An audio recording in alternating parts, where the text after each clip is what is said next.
नाशिक शहरातील रस्त्यांच्या झालेल्या दुरवस्थेवरून आता सर्वच पक्ष जे आहेत ते आपल्याला आक्रमक झाल्याचं पाहायला मिळतंय. कालपासून नाशिक शहरात ठाकरेंच्या शिवसेनेकडून स्वाक्षरी मोहीम सुरू करण्यात आलेली आहे, तर शिंदेंच्या शिवसेनेकडून विशेष महासभा घेण्याचं मनपाला विनंती देखील करण्यात आलेली आहे. मात्र आता पुन्हा एकदा अजित पवारांच्या राष्ट्रवादीकडून देखील खड्ड्यांच्या मुद्द्यावरती विशेष महासभा घेण्याचं पत्र जे आहे ते महापौरांना देण्यात आलेलं आहे आणि या संदर्भात बोलण्यासाठी आपल्यासोबत राष्ट्रवादीचे शहर अध्यक्ष रंजन ठाकरे आहेत. आपण आता विशेष महासभेसाठी एक पत्र दिलेलं आहे. हो, कारण महासभेच्या मागच्या महासभेच्या अगोदर आमची ज्यावेळेला पक्षाची नगरसेवकांची बैठक झाली, त्या बैठकीमध्ये आम्ही सर्व नगरसेवकांना सांगितलं होतं, की आपण महासभेमध्ये या खड्ड्यांच्या प्रश्नावरती आवाज उठवा. आणि त्यावेळेला राष्ट्रवादीचे गटनेते आणि सर्व नगरसेवकांनी त्या महासभेमध्ये महापौरांना आणि प्रशासनाला या खड्ड्यांच्या प्रश्नावरती चर्चा करण्यासाठी वेळ मागितली होती. त्यावेळेला सन्माननीय महापौर यांनी जाहीर केलं होतं की या खड्डे आणि रस्त्यांच्या दुरावस्थेच्या प्रश्नावरती एक विशेष महासभेचं आयोजन महापालिका त्या ठिकाणी करणार आहे.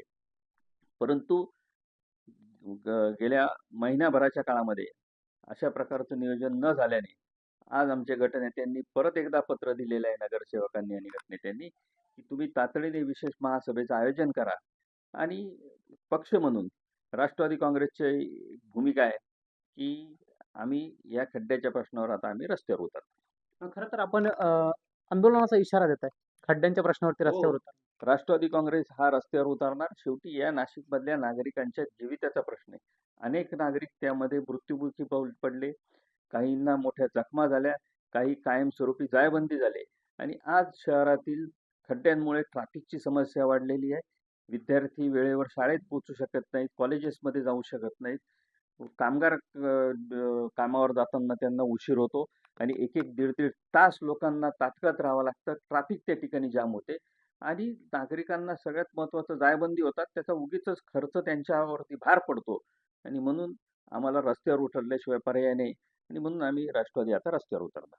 नक्कीच आपण जर बघितलं तर राष्ट्रवादीकडून देखील आता थेट रस्त्यावर उतरण्याचा इशारा जो आहे तो नाशिक महापालिकेला देण्यात आलेला आहे. नाशिक महापालिकेमध्ये आपण जर बघितलं तर भाजप सत्ताधारी आहे आणि मात्र आपण जर बघितलं तर इतर पक्ष जे आहेत त्यांच्याकडनं वारंवार महासभा घेण्याचं विनंती जी आहे ती महापालिकेला केली जात आहे. मात्र सत्ताधारी भाजपकडून कुठेतरी टाळाटाळ केली जाते का, अशा पद्धतीचा देखील एक प्रश्न जो आहे तो आता उपस्थित झालेला आहे. पवन येवले, TV9 मराठी, नाशिक.